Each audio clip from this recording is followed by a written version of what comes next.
이 성경 말씀을 봉독하겠습니다. 성경 말씀은 잠언 23장 1절부터 8절까지입니다.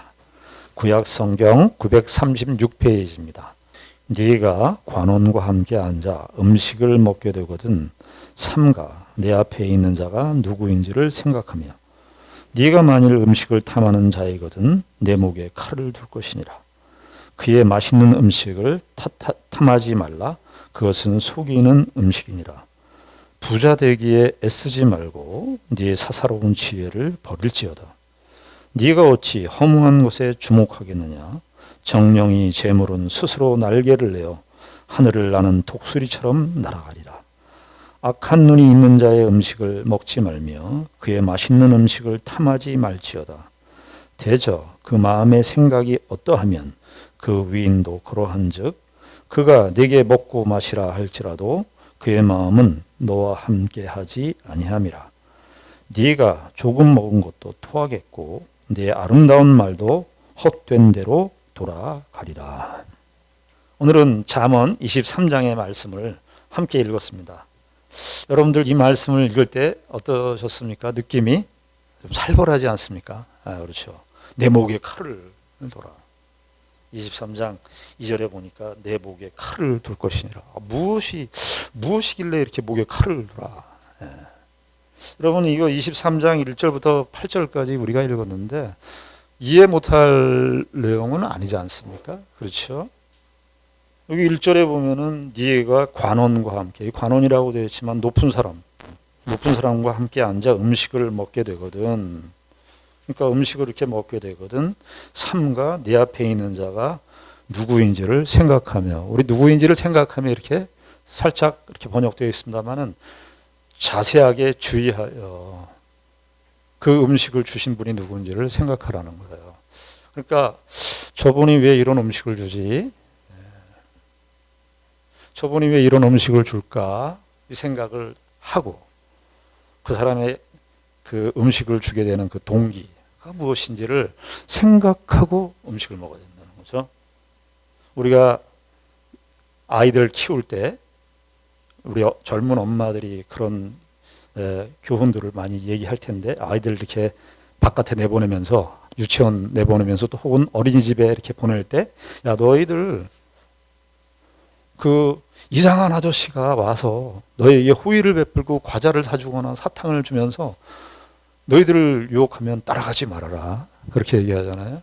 우리가 애들한테 그렇게 가르치죠. 아무 일면식이 없는데 그 일면식이 없는 사람이 와서 호의를 베풀면서 맛있는 과자를 따라가지 말아라. 세상이 어떻게 이렇게 됐는지 모르겠어요.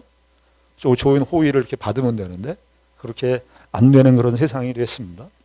근데 지금 이 본문은 좀 어느 정도 어른인 분이에요. 그렇죠? 네가 관원과 함께 앉아 음식을 먹게 되거든 삼가 네 앞에 있는 자가 누구인지를 생각하며 2절에 보니까 네가 만일 음식을 탐하는 자이거든. 이게 이제 2절에 보면 네가 만일 음식을 탐하는 자이거든 이렇게 되어 있습니다만은 원래의 뜻은 뭐냐면은 네가 네 목숨의 주인이라면 이런 거예요.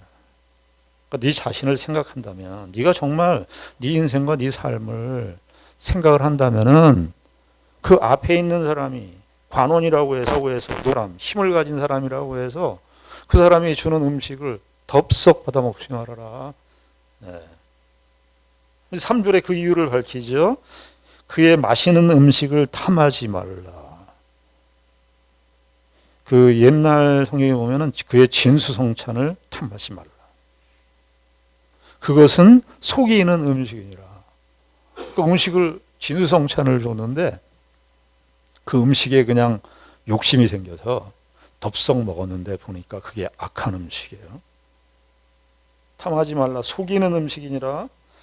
그런데 왜 이렇게 사람들이 그 관원의 음식을 탐을 내고 왜 맛있는 음식을 사리분별을 안 하고 그것이 어떤 의도를 가지고 음식을 나한테 줬는지를 생각을 안 하고 왜 그런 음식에 우리가 쉽게 탐하고 욕심을 내고 그 음식을 먹는가? 4절에 그 이유를 밝히는데 이렇게 되어 있죠. 부자 되기에 애쓰지 말고.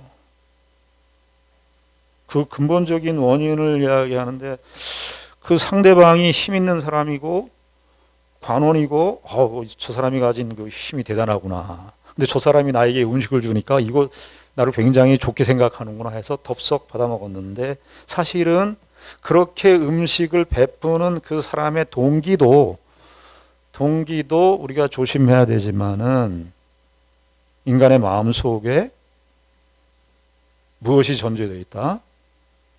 부자 되려고 하는 그런 마음이 우리 속에 있기 때문에 관원이 주는 그 음식이 진수성찬이니까 아무 생각도 안 하고 아무 판단도 하지 않고 그 음식을 우리가 먹게 된다.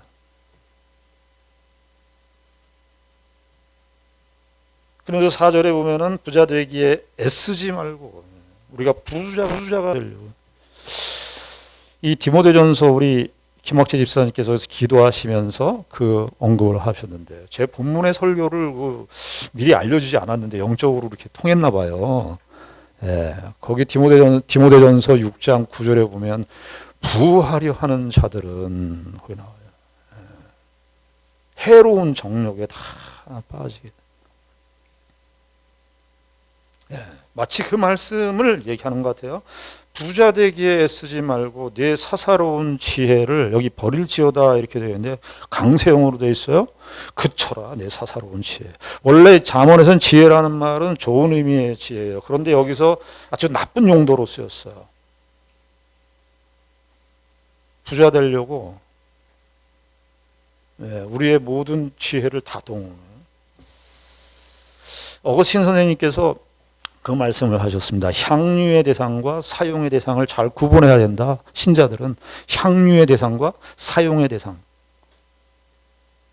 향유의 대상은 유일하게 하나님이신데 신자들이 이거를 혼동한다는 거예요.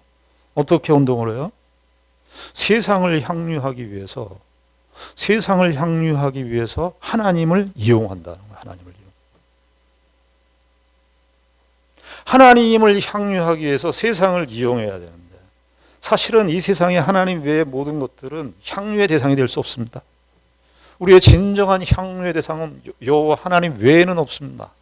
이 세상의 그 어떤 것도 우리의 향유의 대상이 될 수 없어요. 그런데 우리는 이 세상에 있는 것들, 세상에서 말하는 소위 세속적 가치, 이 세속적 가치를 향유하기 위해서 하나님을 기독교 신앙도 우리가 그렇게 이용할 수 있어요. 내 것과 내 이익과 내 인생의 야망을 이루어주기 위한 수단으로 기독교 신앙을 혹은 하나님을 우리가 그렇게 이용할 수 있습니다. 그 사사로운 지혜를 버릴지어다 이렇게 얘기를 해요. 그러면서 5절에 뭐라고 되어 있습니까? 내가 어찌 허무한 것에 주목하겠느냐. 이게 원래 히브리 말로는 너의 눈을 왜 허공을 바라보고 있냐. 우리의 눈은, 저와 여러분들의 눈은 어디를 바라보고 사셨습니까? 우리가 한 주일간 살면서 헛된 것을, 허무한 것을 우리의 눈을 두고 사는 것은 아닌지. 그러면서 5절에 이렇게 되어 있죠. 정령이 재물은 스스로 날개를 내어 하늘을 나는 독수리처럼 날아가리라. 너희들이 그렇게 재물을 탐내고 부자가 되기 위해서 애쓰는 그 재물이 뭐라는 거예요? 독수리가 날개를 타고 날개짓 하듯이 하늘로 날아간다는 거예요. 그래서 우리 세상에서도 속된 말로 그 말이 있죠. 버는 사람 따로 있고 쓰는 사람 따로 있다고. 사람들이 그렇게 부자 되려고 애를 쓰는데 다 부자가 되는가? 이게 참 우리가 이 말씀 이해하지 못하는 그런 말씀이 아닙니다. 그렇죠? 우리가 이 세상에서 어느 때든지 보는 우리의 현실입니다. 이게 이제 잠언이 지금으로 얘기하면 3,000년 전에 쓰여졌던 거예요. 주전으로 얘기하면 주님을 기준으로 하면 주전 1,000년 전에 3,000년 전에 지금으로부터 얘기하면 3,000년 전에 기록된 성경의 본문인데 그 시대의 세상, 그 솔로몬 시대의 주전 3,000년 정도의 세상하고 오늘 저와 여러분들이 호흡하고 사고 사는 21세기의 세상하고 어떻습니까? 우리도 우리의 인생과 삶에 있어서 우리도 헛된 것을, 그 날아가는 재물을 위해서 우리의 인생과 정열을 다 바치고 그런 거 아니에요? 근데 여러분, 제가 이 얘기를 할 때 조심스러운 것이 이 단서를 꼭 붙여야 돼요. 여러분들이 돈을 벌기 위해서 수고하고 직업에서 열심히 수고하는 그 일을 정상적인 경제 활동을 하는 것에 대해서 부정하는 것이 아닙니다. 우린 정상적인 경제 활동을 해야 됩니다. 돈이 없으면 살 수가 없어요. 특별히 저와 여러분들이 사는 이 시대는 자본주의 시대예요. 어떻게 할 수가 없어요. 이 세상에 이 자본주의 시대에 들어와 있기 때문에 돈이 있어야 되는 게 현실입니다. 노력을 해서 자기의 삶을 책임질 수 있는 그 성실성을 가지고 수입을 위해서 애를 써야 합니다. 자, 그러면서 더 또 얘기를 하죠. 6절에 보면 악한 눈이 있는 자의 음식을 먹지 말며 그의 맛있는 음식을 탐하지 말지어다. 저는 이 말씀을 보면서 제가 캥겼어요. 음식을 너무 좋아하기 때문에 음식만 보면 이게 정신이 없어요. 네. 맛있는 음식 보면 그냥 정신이 없는데 저한테 찔렸어요. 이 말씀을 읽을 때. 자, 그런데 여기서 이 음식이라는 말이 계속 나오는 것은 우리의 생존의 본능을 이야기하는 거죠. 그래서 이런 그 1절부터 7절까지 7절에도 보면 이런 말씀이 됐죠. 대저 그 마음의 생각이 어떠하면 그 위인도 그러한즉 그가 내게 먹고 마시라 할지라도 그의 마음은 너와 함께 하지 아니함이라. 그러니까 이 관원이 주어예요. 이 관원이 힘을 가지고 있는 이 관원인데 이 사람이 음식을 제공하고 하고 또 먹어라 마셔라 하는 거예요. 7절에 보면 대저 그 마음의 생각이 어떠하면 그 위인도, 그 위인이라고 하는 것은 이 관원을 얘기하는 거예요. 근데 7절의 말씀이 우리가 얼른 보면 참 이렇게 이해하기 어려운 말씀인데 그 마음의 생각이 어떠하면 그 위인도 그러한즉 이렇게 되어 있는데 그 말이 뭐냐면 그 위인이라는 그 관원이라는 사람이 우리에게 풍성한 진수성찬을 내주고 먹어라 마셔라 하는데 다 계산하고 있다는 거예요. 다 계산하고 있다는 거예요. 만약에 그 음식이 10만 원어치라면은 내가 저 사람에게 10만 원을 투자를 해가지고 1,000만 원, 2,000만 원 벌 거를 다 카운팅하고 있다는, 계산한다는 거야. 그러니까 대적 그 마음에 이렇게 카운팅하고 있는 사람인데 그 위인이 네가 먹고 마셔라 할지라도 그의 마음은 너와 함께 하지 않는다는 거야. 1절부터 7절까지를 보면은 이거 우리가 이해하지 못하는 그런 말씀이 아닙니다. 과거 우리 이조 시대 때요. 이조 시대 때 청백리 제도가 있었습니다.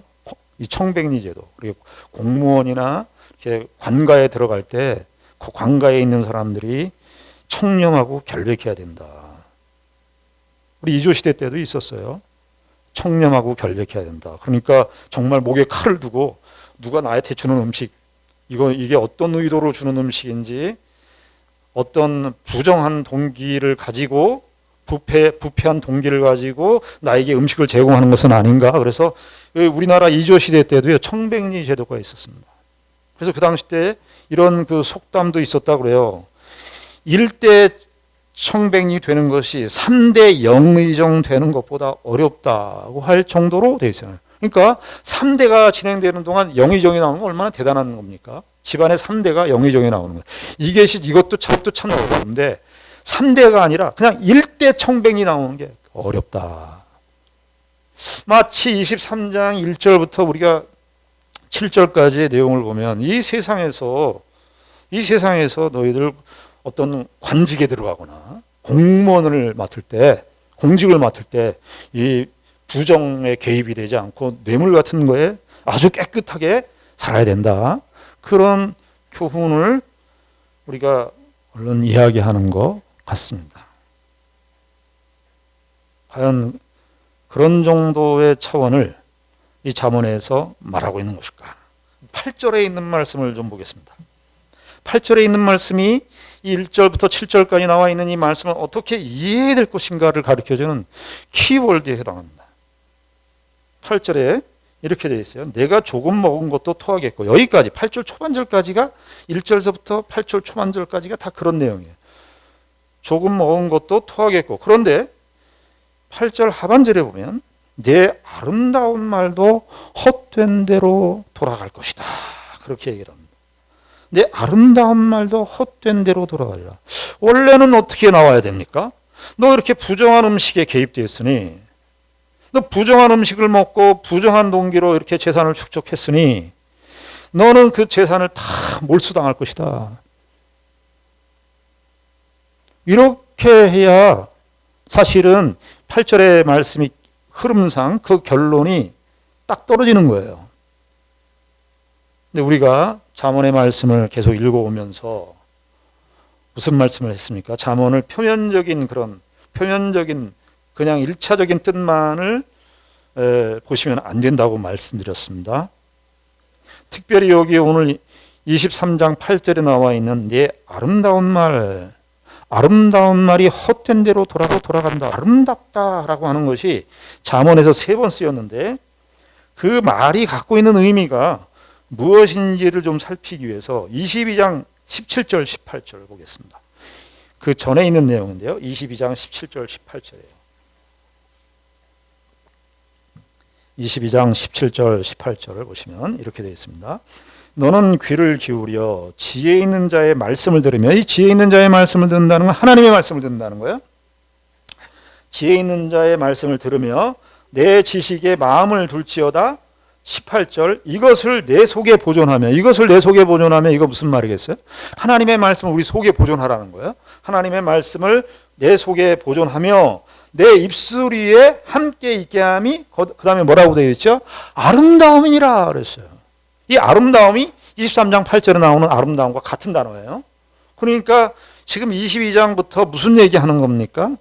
하나님께서 이 타락한 세상 속에 하나님의 백성들에게 구원의 사닥다리와 같은 하나님의 말씀을 우리에게 주셨는데, 그 하나님의 말씀은 어떤 말씀이냐? 그냥 우리가 귀로 듣고 흘려 들어가는 그런 말씀이 아니라 하나님의 말씀 우리 속에 들어와서, 우리의 속에 들어온다는 건 뭐예요? 우리 마음속 가장 깊은 곳에 들어오는 거예요. 우리의 행동과 어떤 삶의 의식이라든가 이런 말이라든가 이런 모든 것들을 관장하는 것은 우리의 마음이거든요. 하나님의 말씀이 우리 마음속에 이렇게 딱 깊이 박혀서, 그 하나님의 말씀이 깊이 박혀서 그 하나님의 말씀을 따라 의식하고 생각하고 판단하고 그런 존재로 사는 그것이 얼마나 아름답냐, 이런 뜻이에요. 요 아름답다라고 하는 것이 24장 4절에도 나옵니다. 24장, 우리가 24장에 가서 또 배울 텐데요. 24장 4절에 가면은 이렇게 되어 있습니다. 또 방들은 지식으로 말미암아 각종 귀하고 아름다운 보배로 채우게 되느니라. 3절부터 보시면 집은 지혜로 말미암아 건축되고 명철로 말미암아 견고하게 되며, 4절 또 방들은 지식으로 말미암아 각종 귀하고 아름다운 보배로 채우게 되느니라. 24장에 가서 설명을 드리겠습니다만, 집이라고 하는 건 인생을 말하는 거예요. 인생이 뭐예요? 하나님의 백성들의 인생은 무엇으로 채우라는 거예요? 지혜로 말미암아. 지혜는 하나님의 말씀을 가르치는 거죠. 하나님의 말씀으로 우리의 인생은 하나님의 말씀으로 건축되고 하나님의 말씀으로 견고하게 세워야 된다, 이런 거예요.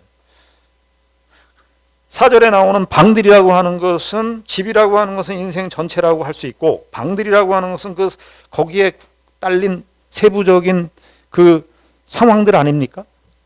조건들 아니에요? 그러니까 우리의 삶의 어떤 가치관, 인생관, 우리의 삶의 세세한 부분까지도 다 무엇으로 채워야 된다? 하나님의 말씀으로 채워야 된다? 그렇게 하나님의 말씀으로 우리의 인생을 채우는 인생이야말로 아름다운 보배로 채우는 것 같다는 거예요. 아름다운 보배로. 그러니까 이 아름다움이라고 하는 단어는 무슨 말과 연결되어 있는 거예요? 하나님의 말씀으로. 다시 23장 8절로 돌아오시면, 내가 조금 먹은 것도 토하겠고 내 아름다운 말도 헛된 대로 돌아가리라. 그러면 지금 여기 아름다운 말 이렇게 되어 있죠. 말.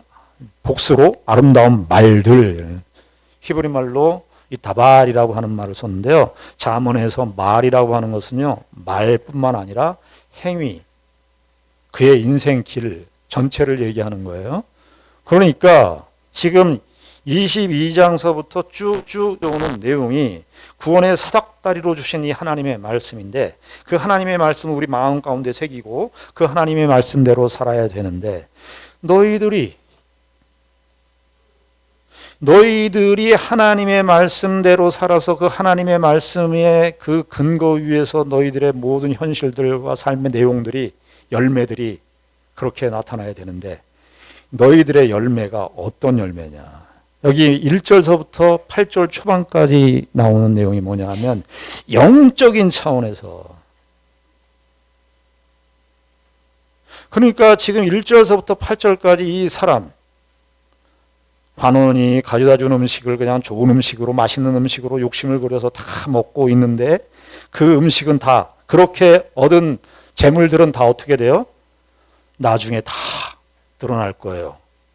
그것이 어떤 식으로 그 재물을 획득했는지, 어떤 동기로 그 재물을 취했는지, 그것이 다 드러날 거라는 거예요.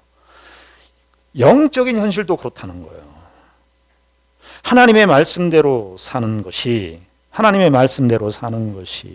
우리가 그저 하나님의 말씀대로 사는 거, 내가 뭐 그냥 나 스스로 나에 대해서 관대하고 내 죄에 대해서, 내 잘못에 대해서 다 넘어가고 그렇게 사는 그런 모든 삶이 어떻게 되느냐? 나중에 들어가서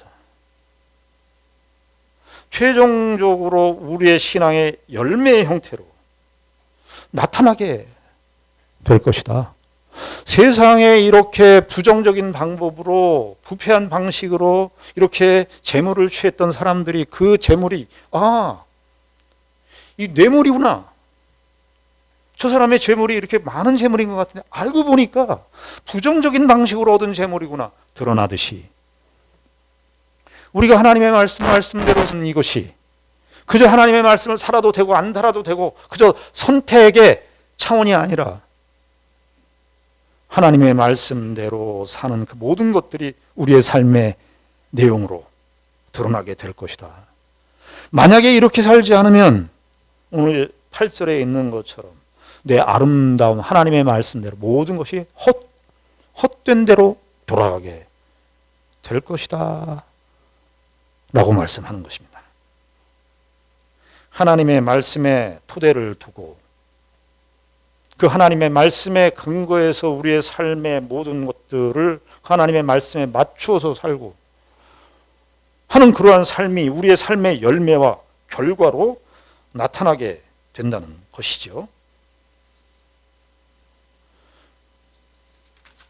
하나님의 말씀대로 사는 이것이 우리의 자랑이나 우리의 의의 근거가 될 수가 없습니다. 하나님의 말씀을 따라 사는 삶이 우리의 자랑이나 우리의 자랑의 근거, 의의 근거가 될 수 없다는 사실은, 여러분 한번 이 생각을 해보시오. 사닥다리, 구원의 사닥다리가 하늘에서부터 내려왔는데 그 사닥다리가 구원의 사닥다리로 우리에게 주어졌어요. 우리가 그 구원의 사닥다리를 타고 올라갑니다. 그런데 그 타고 올라가는 사람이 이런 자랑을 할 수 있습니까? 내가 실력이 있어서, 내가 능력이 있어서, 내가 팔 힘이 좋아가지고 내가 구원을 받은 거야. 그렇게 말할 수 있겠습니까? 그렇게 구원을 받은 사람은 무엇을 자랑해야 되나요? 그 사닥다리 때문에.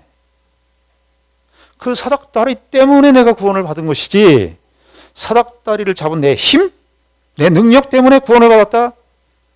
구원의 근거나 자랑이 될 수가 없는 것입니다. 오늘 이 본문은 우리에게 그러한 내용을 제시해 주고 있는 것입니다.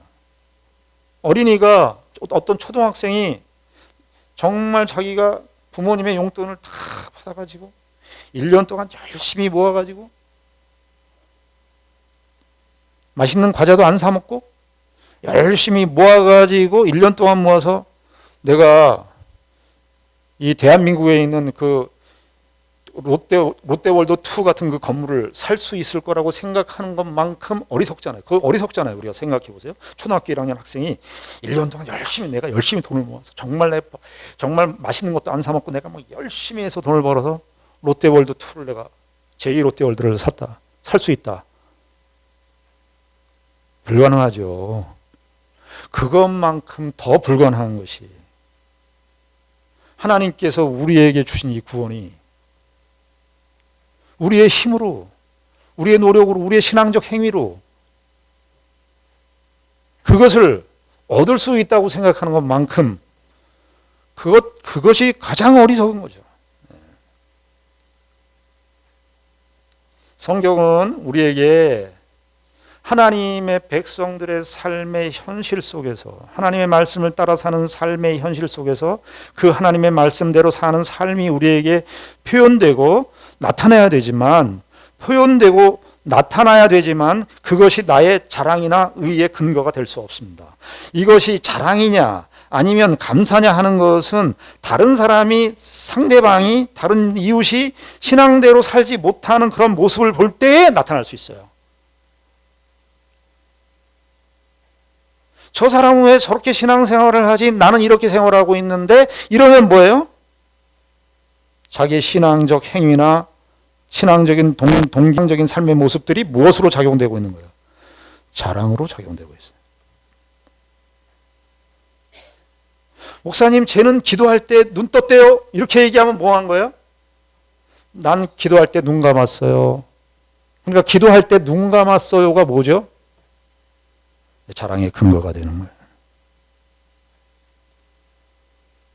우리가 하나님의 은혜를 따라서 하나님의 백성대로 사는 삶의 모든 그 행동들이나 동기들에 있어서 어떤 행동을 하는 것도 중요하고 헌신하는 것도 중요하지만 그 헌신이 어떤 맥락으로 우리가 있어야 되느냐 하는 것도 중요한 것입니다.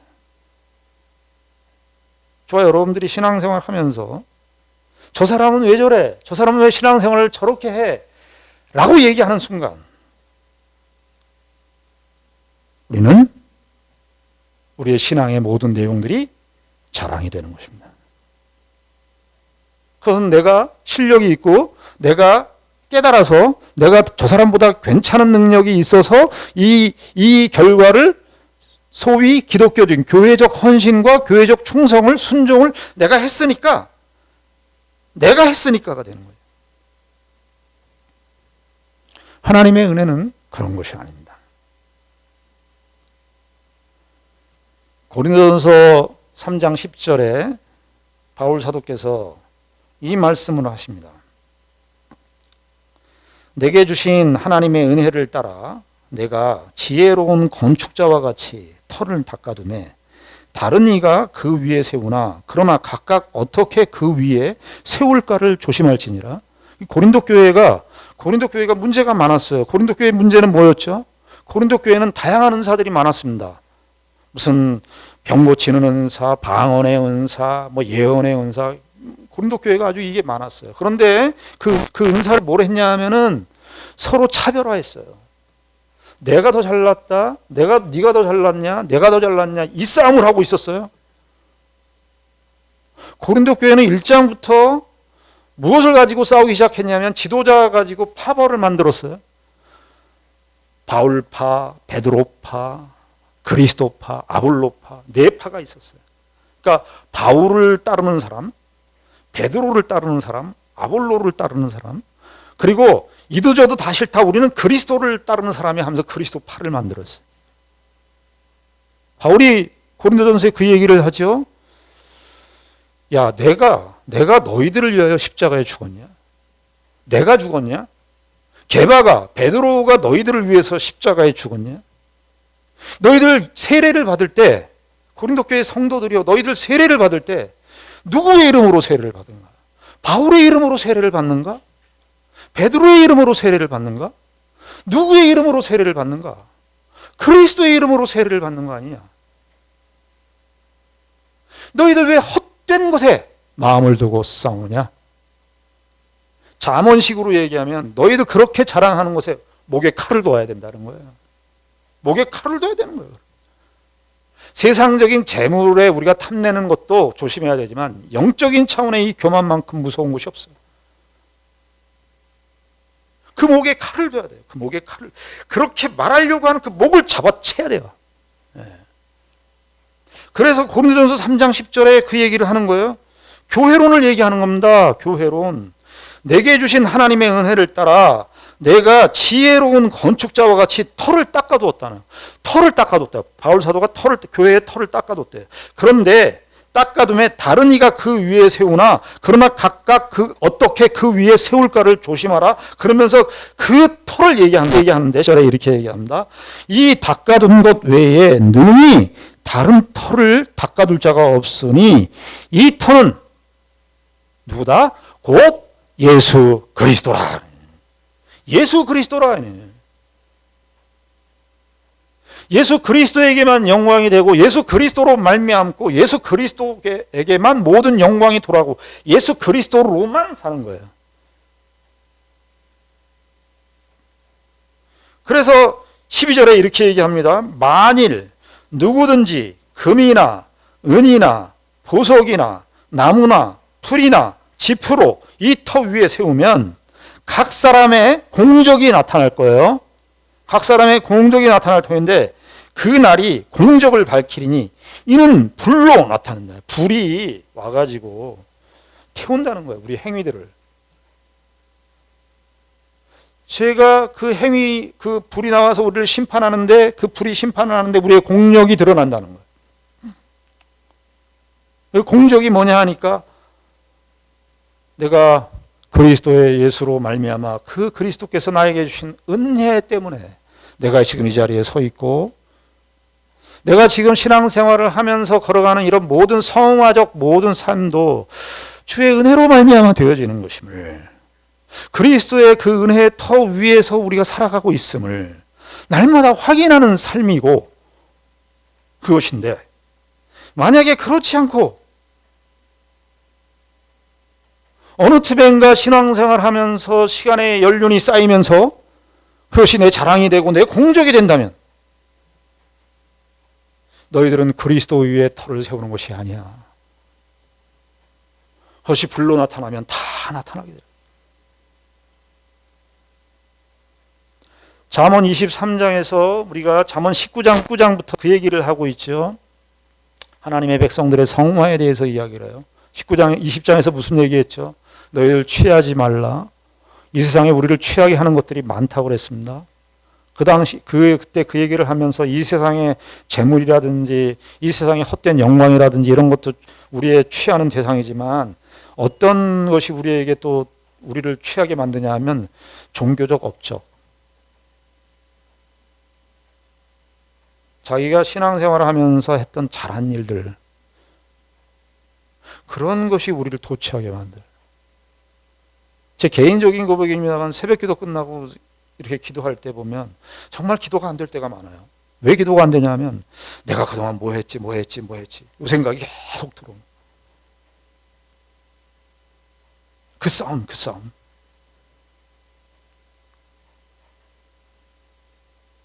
요한계시록에 보면은요 사도 요한이 그 소아시아 일곱 교회에 관한 그 교훈을 말씀하시는데 그 맨 마지막에 나온 교회가 라오디게아 교회예요. 그 이제 역사학자, 성경 신학자들은 라오디게아 교회가 아마 종말에 있을 교회의 모습을 대표적으로 시대로 표현해서 라오디게아 교회가 종말에 있을 교회의 모습을 보여준다는 거예요.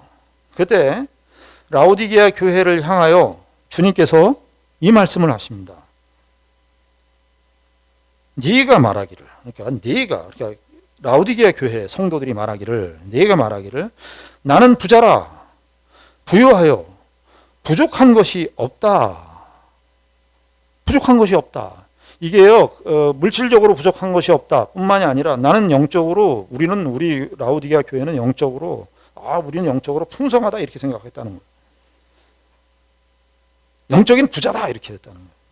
나는 부자라 부유한 것이 없다 하는데 예수님께서 말씀하시기를 내 공고한 것과 가련한 것과 가난한 것과 눈먼 것과 벌거벗은 것을 알지 못하는도다. 신앙은 우리의 신앙의 모든 결론으로 항상 나오는 것은 뭐냐 하면요, 겸손이어야 돼요. 겸손과 교만이냐, 이게 우리의 신앙의 양태를 어떻게 결정하느냐를 판가름하는 시금석이고 판단 기준입니다. 잠언에서 이 얘기를 하고 있는 거예요. 우리에게 만약에 우리가 하나님의 뜻을 따라서 사는데 그것이 내 행위의 근거가 되고 내 자랑이 되고 내가 어떤 일을 했기 때문에 내 원인이 개입이 돼서 뭐 어떤 결과가 일어나는 것처럼 생각하는 그런 식의 삶은 부정한 재물을 먹고 내가 부요하다라고 자랑하는 것과 다를 바가 없다고 우리에게 말씀하는 것입니다.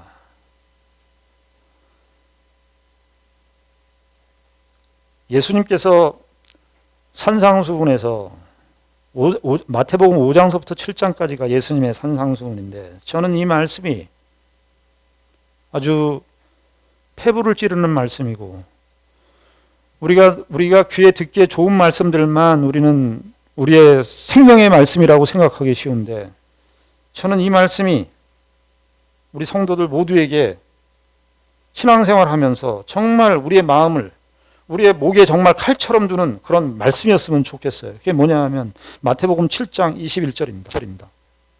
거기 예수님께서 그 당시 때 거짓 선지자들, 그 당시의 유대인들, 바리새인들, 서기관들 이런 사람들에게 말씀하시면서 이 하는 내용인데 마태복음 7장 21절에 보면 나더러 주여 주여 하는 자마다 다 천국에 들어갈 것이 아니요 다만 하늘에 계신 내 아버지의 뜻대로 행하는 자라야 들어가리라.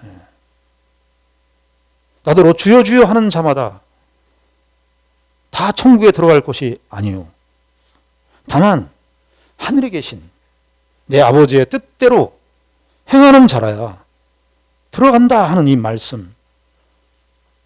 우리의 모든 업적이 이것으로 나는 신앙생활을 잘했다라고 생각하는 그런 모든 업적과 공로들이 그리스도 안에서 아무것도 아니고 이사야서에서 말하고 있는 것처럼 인간적인 우리의 모든 더러운 옷과 같은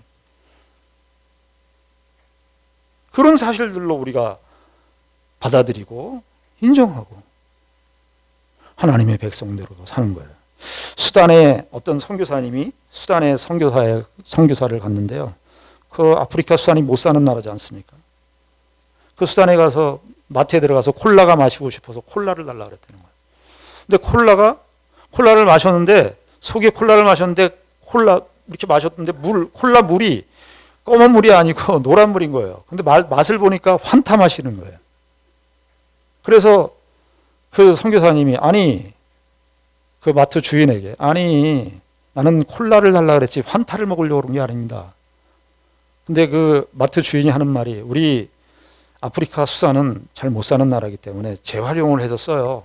그런데 그냥 환타도 콜라병에 넣어요. 그런데 우리는 어떻게 생각하냐 하면 콜라병에 들어가면 다 콜라라고 생각을 합니다. 저는 그 내용을 들으면서 우리가 예수 그리스도를 믿고 하나님의 백성대로 사는데 우리가 신자라는 이름은 다 있는데 하나님의 백성이다, 하나님의 교회다, 믿음으로 사는 사람들이다 이렇게 얘기하는데 우리의 속은 정말 어떤 속인가? 정말 하나님의 뜻대로 하나님께서 우리에게 모든 것을 주셨으니 그 하나님께 감사하는 마음으로 정말 감사하는 마음으로 겸손히 주의 뜻을 따라 사느냐? 오늘 우리 자신에게 저와 여러분들에게 던져야 되는 질문입니다. 우리 모든 주의 백성들, 우리 죽던 남북의 모든 성도들이 이 하나님의 은혜로 말미암아 이게 하나님의 은혜로 주셨습니다. 하나님께 모든 것을 돌려드립니다 하는 그런 감사와 충성과 겸손의 마음으로 하나님 앞에 나타나는 저와 여러분들이 되기를 주님의 이름으로 축원합니다. 기도하겠습니다. 하나님 아버지 은혜를 감사합니다. 우리가 이 세상에 사람들이 자기의 공로와 의의를 드러내고 자랑하고 그것으로 상처받고 또 그것 때문에 사는 이유를 삼는 것 같이 우리들이 그렇게 살지 않도록 저희들을 인도하여 주시고 우리가 예수 그리스도를 믿게 된 것이 우리의 자랑이나 우리의 능력에 기반한 것이 아니라 하나님께서 우리에게 죄인된 우리에게 찾아오신 은혜로 말미암아 되어진 것임을 알고 그래서 우리의 날마다 살아가는 삶이 하나님의 은총으로 말미암는 삶인 것을 알고 감사함으로 이전보다 더 깊은 감사함으로 나아가는 우리의 삶이 될 수 있도록 주님이 인도하여 주시옵소서. 예수님 이름으로 기도드리옵나이다. 아멘.